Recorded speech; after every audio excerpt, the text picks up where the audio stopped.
放的这个主控系统，还有超强的移动端的算力，所有的计算都是基于这个平台算完以后发给所有的末端的这个执行器去完成这个指令。我们采用的是 WiFi 跟5G 双链路，保障它的实时的通信的稳定性。我们训练了将近2个月左右。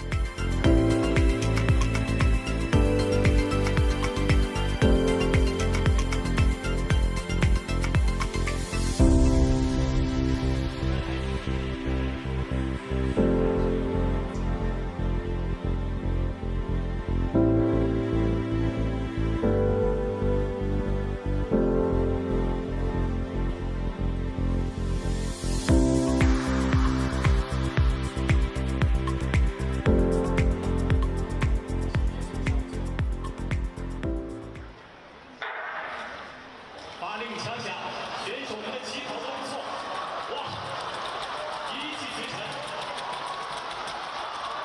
绝尘。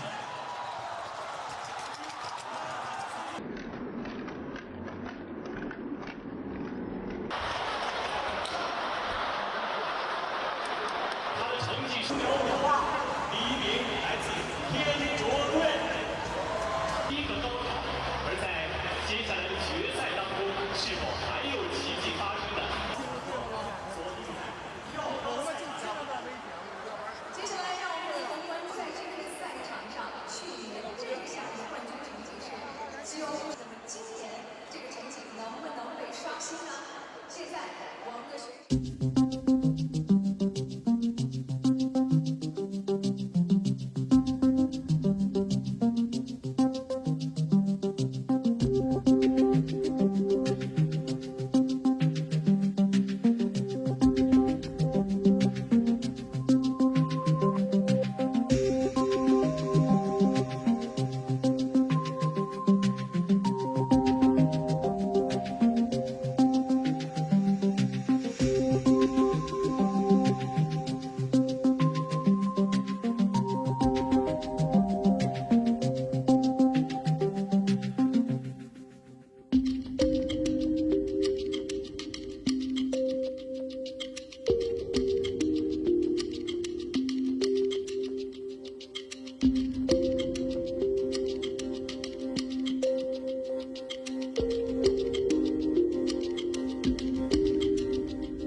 A Trump rally in South Carolina was abruptly disrupted when a furious protester heckled the president from inside the crowd. The confrontation unfolded Friday night at the Myrtle Beach Convention Center as Trump was campaigning for Republican Senate candidate Darlene Graham. About 20 minutes into Trump's speech, a male protester stood up and began disrupting the rally. He was wearing a black t-shirt carrying the provocative message, "Kill your local pedophile." The protesters' exact words were difficult to make out amid the crowd noise, but the disruption quickly drew attention. Security moved in almost immediately and escorted him out of the convention center.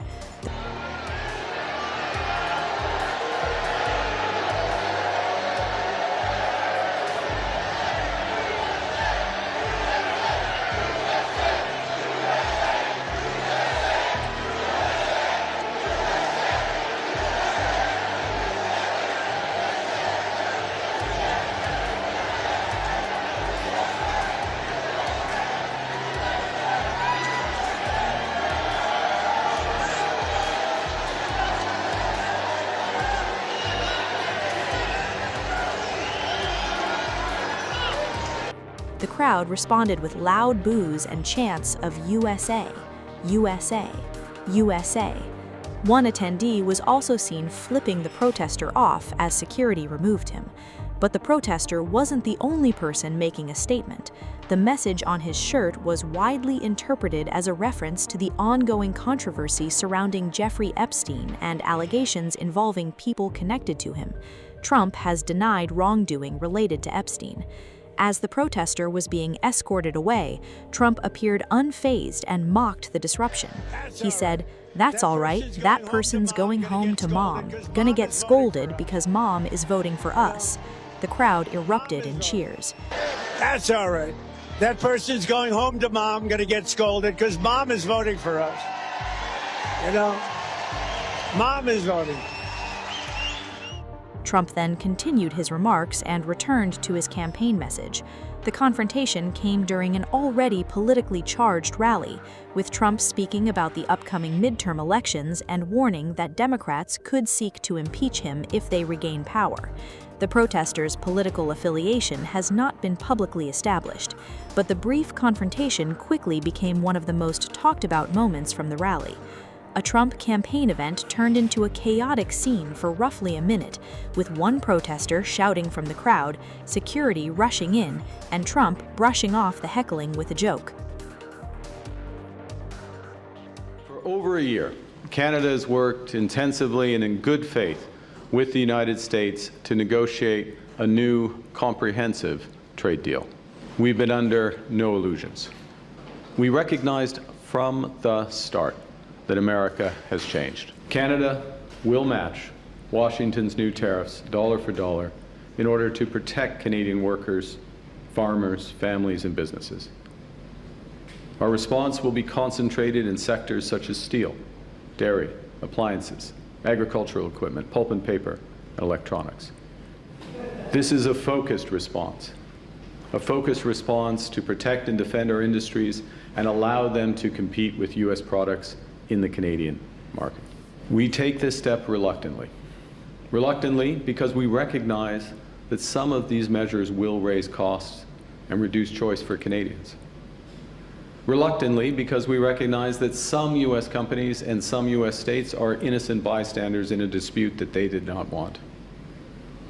Reluctantly because this trade dispute is preventing Canada and America from doing so much good that we could do together. But at the same time, we take this step confident that it is in the best interest of Canada, and that by rejecting a bad deal, by standing up for Canada, by focusing on what we can control, we will build Canada strong for all. Parce que maîtriser notre énergie, c'est maîtriser notre destin. Just last Monday in St. John's, the governments of Canada, Quebec, Newfoundland, and Labrador launched the single largest investment in Canada's history to build the largest clean energy project in North America ever. Une deuxième Bay James. It will produce enough clean electricity to power every single vehicle in Canada. We're building our economy while taking charge of our security by investing $500 billion into our defense, expanding our shipyards, growing our aerospace industry, increasing our cyber capabilities. And we're realizing Canada's full potential as an energy superpower in nuclear, LNG, renewables, and low-carbon oil and gas. These are the initiatives that are the future of our country. Canada is now the best connected economy in the world. Over the last year, we have signed more than 20 trade and security deals across 5 continents. We completed our most recent deal with the United Arab Emirates in a record 47 days. Canadian businesses now enjoy tariff-free access to 1.5 billion consumers. Over the next 6 months, we'll double that number through new trade deals from ASEAN to India.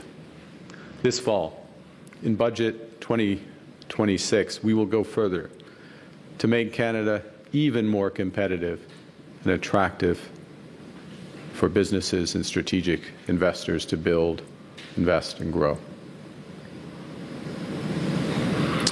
The new U.S. tariffs are designed to hurt us and divide us. They're a miscalculation. They're a miscalculation because Canadians will always take care of each other. We know we're stronger together. In the last year and a half, Canadians have met this moment with resolve, with purpose, with strength. In many ways, vacationing in national parks, buying Canadian products, choosing Canadians, small acts of solidarity, repeated millions of times that make a statement. We're masters of our destiny. This government is matching that spirit with $25 billion to protect Canadian workers and businesses hurt by American tariffs. We're helping small and medium-sized businesses respond by investing in equipment, in productivity, and supply chain resilience. And we're financing large companies to keep large employers operating and to retain their workers. We're helping those hardest-hit industries retool and pivot to those new international markets. And we are being our own best customer. We have the right plan to build Canada strong. We're on track, and it's working. At the same time, we recognize that some of the biggest payoffs of this plan, of this transformation, will take time. And that's why we're also focused on giving Canadians a boost today and a bridge to that better tomorrow. So we've cut taxes on incomes, on housing, and on gas. We've introduced the Canada Groceries and Essential Benefits, up to $1,890 per family, helping 12 million Canadians get ahead.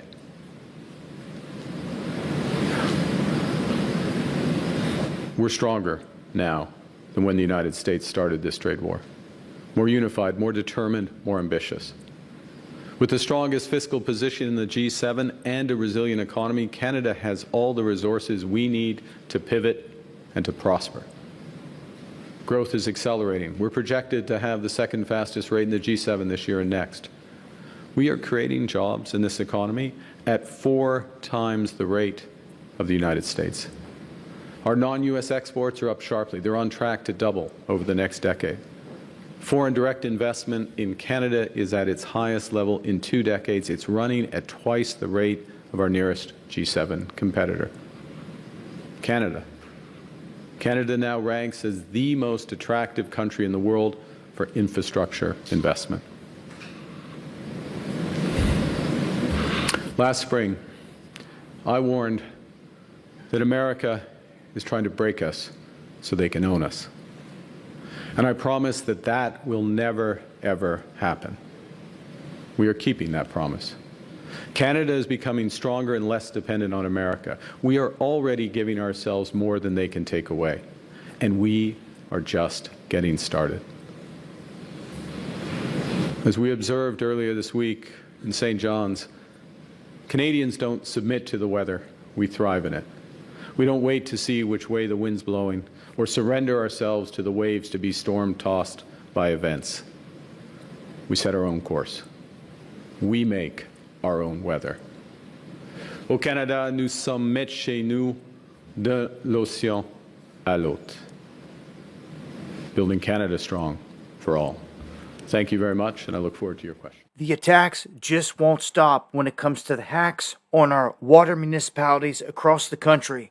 We now have more than a dozen states being affected here, city after city being added to the list, some of them being ransomwared to where they want the money and then they'll fix their problems. Others aren't doing any of that. They're coming in and they're messing with the flow of water, the release of certain chemicals into the water, which is pretty critical. It's really critical. And it seems like no one can stop them. The U.S. government keeps putting out these warnings. They got a fresh one out now saying the same thing, that they're targeting vulnerable water systems. But this time, the newest, they're adding in that they're doing so with the help of AI. Remember, AI causing all these problems because it's unproven in so many different ways. But now all of a sudden, some strangers out there have figured out a way to use AI to attack us and infiltrate our infrastructure. This could be anyone. This could be bad state actors. This could be Iran. This could be China. This could be, take your pick. None of them like us. Even factions of your own government don't seem to like the people. And at this point, anyone could be pulling this off. It doesn't really matter if they've got a selected bad guy, a boogeyman to point the finger at, then whoever can do whatever at this point. But it's happening and it's not going away. This at some point could affect you. Like, we are under attack. It is clear. And it seems like they put out these warnings, but they're not doing anything to really stop it. Or they act like they can't. You know, the big bad government that's got all these tools, CISA, NSA, all this stuff, they can't stop them. How is that? Like, I don't buy it.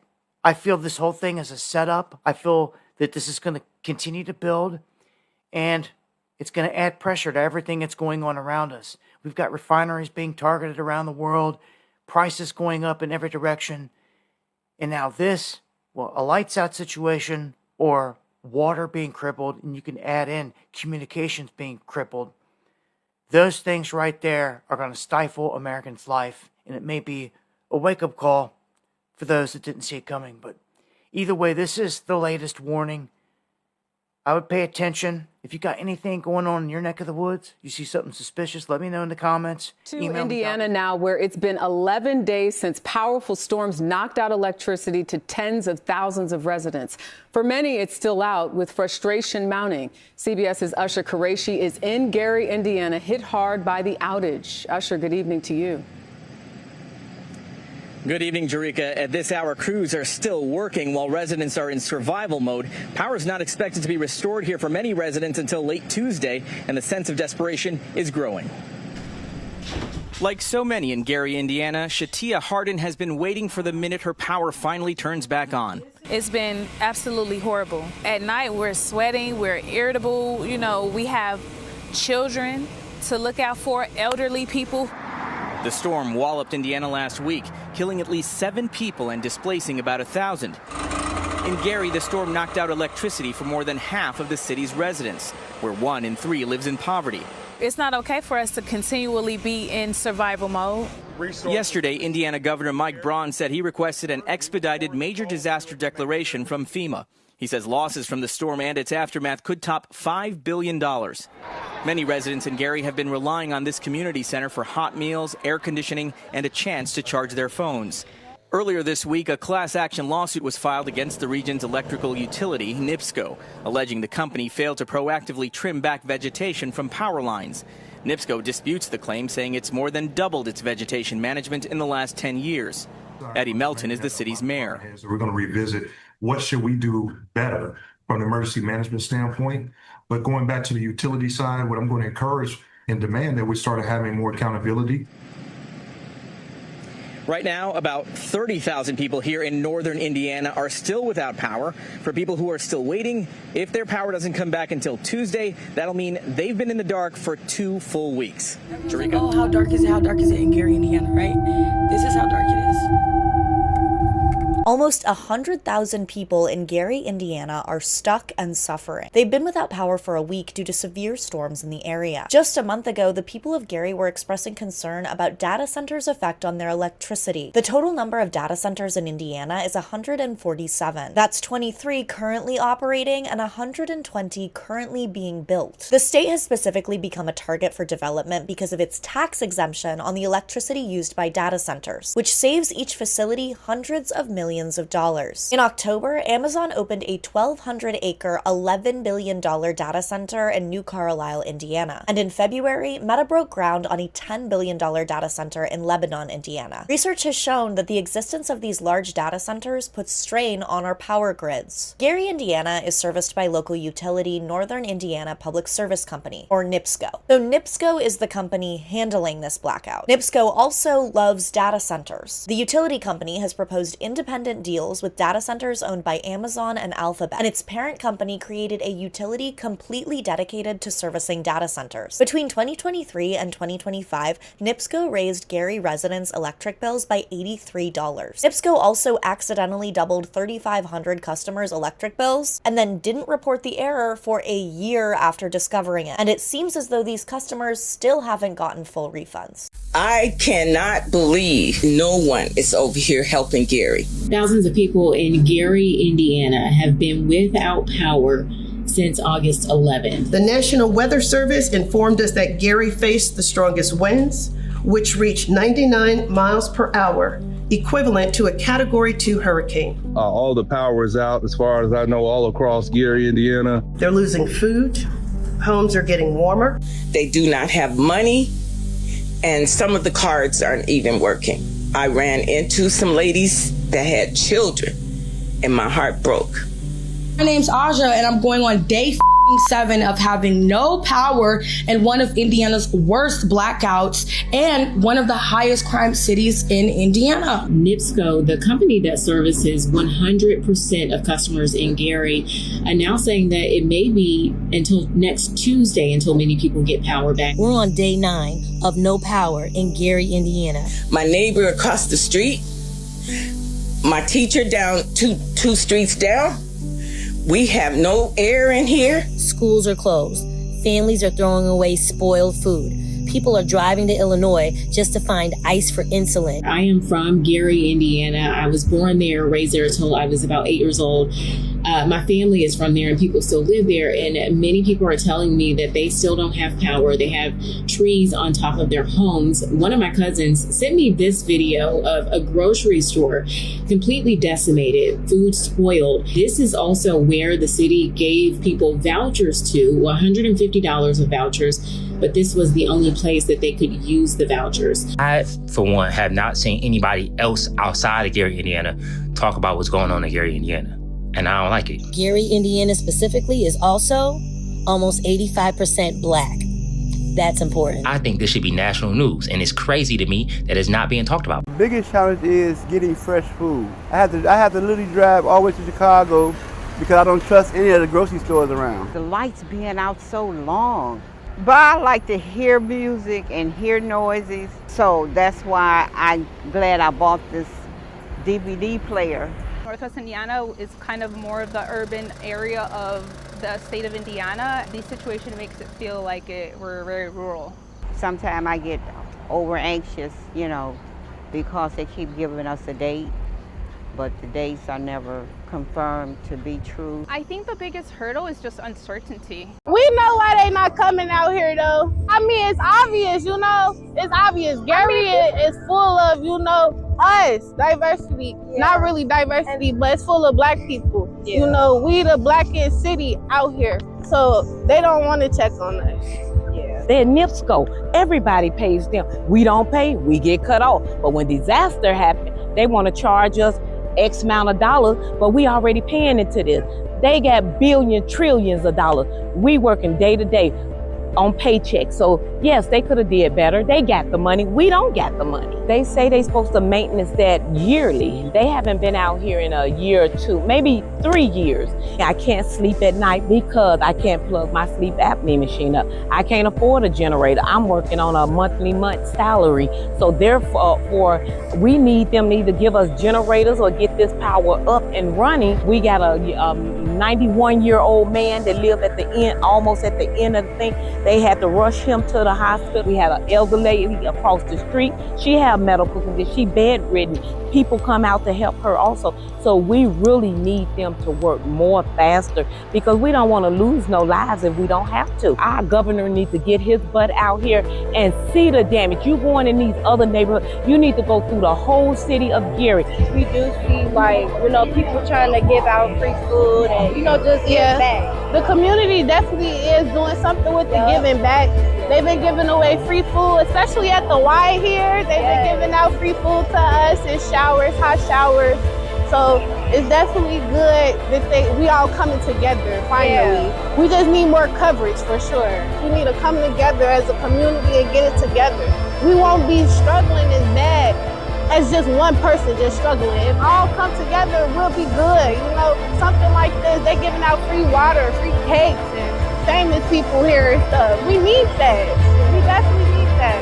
And they were all alike, just have differences. We need more help. Yes. All of us. Yes. Like, we're humans at the end of the day. Nobody is better than the other person. So we all go through similar struggles every single day. Let's help each other.